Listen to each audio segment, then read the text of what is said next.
my grandmother passed away when I was 12.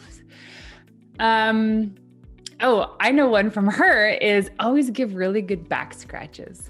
Oh, Yeah, she's really good at that.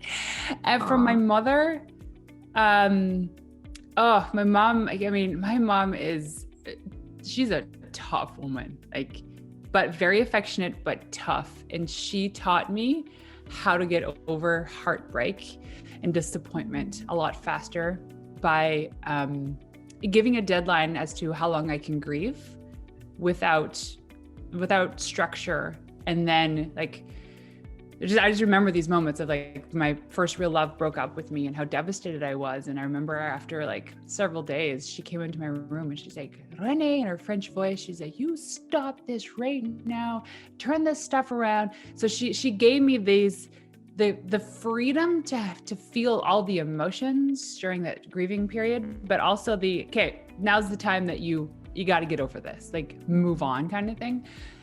So she taught me how to be more resilient. That is so powerful. Do you think she was doing that intentionally, or that's just how she's lived her life and she really just wanted to support you in the best way she could? I think it broke her heart to see me so sad all the time. So there's part of it, it was obviously for her, it was I don't want my daughter to be sad. It breaks my heart to see her sad. But I feel like she was called to be a leader in that moment too, because I was absolutely devastated. Yeah. And she was just this, it can't be like this anymore.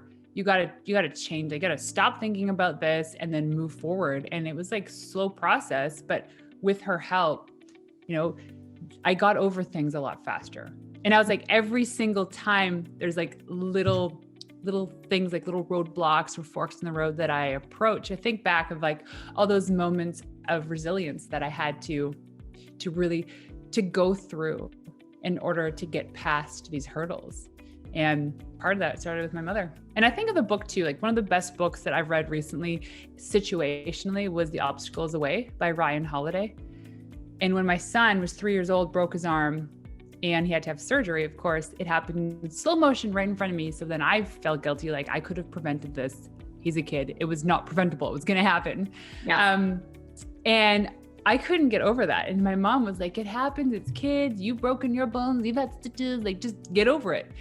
So there's that. But then the book helped. The book helped me because I always look at these situations that happen in life. You think, what's the lesson in this for me? What do I need to learn? So in that instance, after reading the book, I learned that Noah, who was having surgery, was a stoic. He taught me about stoicism. I think that's how you say it. And I was like, wow, how can a 3-year-old be so stoic? He was such a champion through all of it. And yet I'm the one that took it the hardest. Yeah. How did you say he taught you about stoicism? What did he do specifically that you felt helped you? He so he broke his arm at 6 p.m. And then we got in to have his surgery at 8 a.m. And I stayed with him in the hotel room. And that day, the day of the surgery, was the day that we were all supposed to leave as a family and with friends of ours to go to Prince Edward Island because we rented a cottage for a week. And I was like, okay, this happens. My kid's having surgery. I don't know. And it was closed surgery. So they didn't actually have to cut him open. They were just resetting the bone, but he needed to be put under. And I was like, well, how about, I go to my husband, I go, you take my other son, Max, and just go with the other family. Don't have this ruin the vacation for everybody. I will stay with Noah. If he wants to go, then we can go. So 8 a.m. surgery, everything's smooth sailing. We get out of the hospital at 1 p.m. Everything's great. Noah's not really in any pain, which was surprising, but not. I didn't know what to expect, but he was very aware.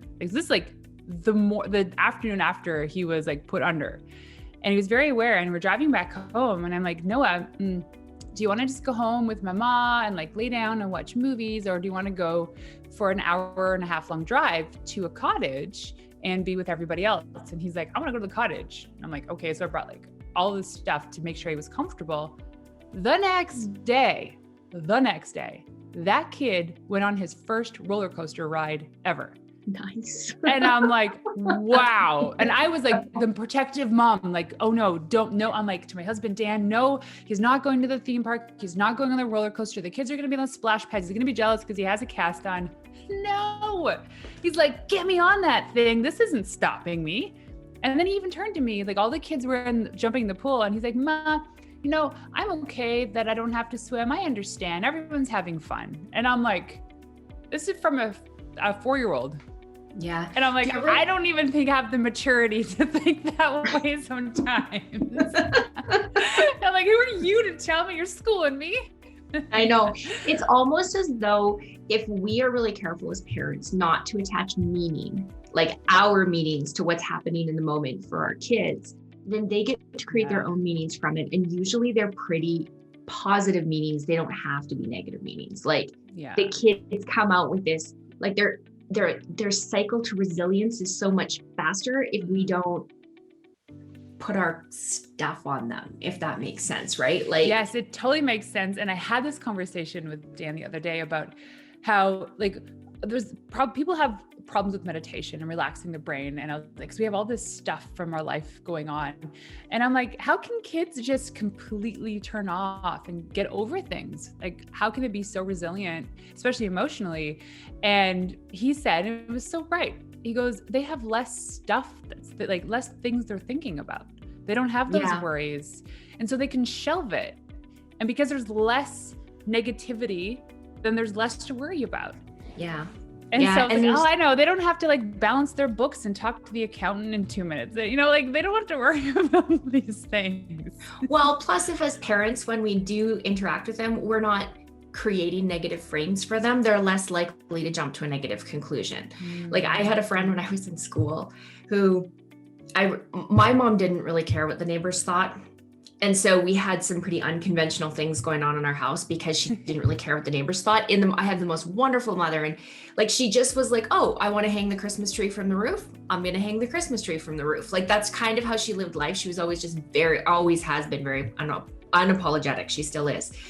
And, but my best friend, her mom was the exact opposite of that. She apologized for everything. She worried about what the neighbors thought. You know, we would be having a conversation and she'd say, oh, well, what would the neighbors think about that? You know, and I remember as a kid having this dichotomy of my mom who didn't care what the neighbors thought, and then my best friend's mom who really cared what the neighbors thought, and how I didn't have as many preconceived notions kind of planted in me that were jumping to a negative frame where she did, because it was quite routinely planted in her. Like they just always saw things kind of negatively.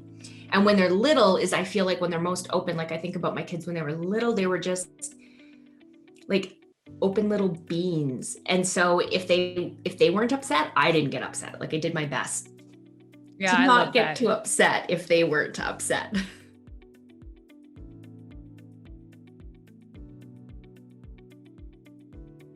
Definitely a flexible schedule. Yeah. That is a huge reason that I do what I do, is that freedom, the freedom of like the lifestyle freedom. One of which is almost every single time the school's ever called, the daycare's called because my kid is sick or my kid has that, I went to pick them up because that's what I wanted to do. Huge value for me. I didn't want to send a nanny, or I didn't even want to send my husband. When my baby's sick, I want to be there. So starting the business has allowed me to have that flexibility because I control my schedule. Like I don't do calls on Mondays and Fridays. And I stack my coaching calls in the week. I have like, you can pick the days and times you want to work. Yeah. And so that's what I love. And the other thing is just the massive potential impact I can have. So my mission is to help inspire over 1 million women to start their dream business. Mm-hmm. And I can't wake up in the morning feeling that I have a purpose. Yes, I have kids. Yes, I'm a wife, but like, that's not just your life's purpose. Knowing that I have this mission is a purpose. So having this business allows me to inch towards achieving that mission or that goal. Otherwise, yes, I could have done it other ways, but not in this manner because I want the lifestyle freedom.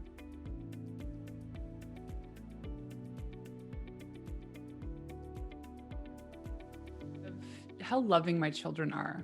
And whether or not that is something that they were born with, born with, I believe that my husband and I have established these values of, like, we even joke, like my husband, like they're still like 7, 8 years old. So they're little still. My husband will like pick one of them up and kiss them on the lips and cuddle them. And he's like, he always asks them like, when you're 20 years old, will you still do this? They're like, absolutely. Like, they don't know, but we really instill these values of like the cuddles, the holding the hands, the kisses, because we know that positive physical touch with a child is so important. And so we see that in their daily interactions with other people. They're gentle, they show affection. And when you show affection to somebody else, it creates these incredible relationships because it builds trust.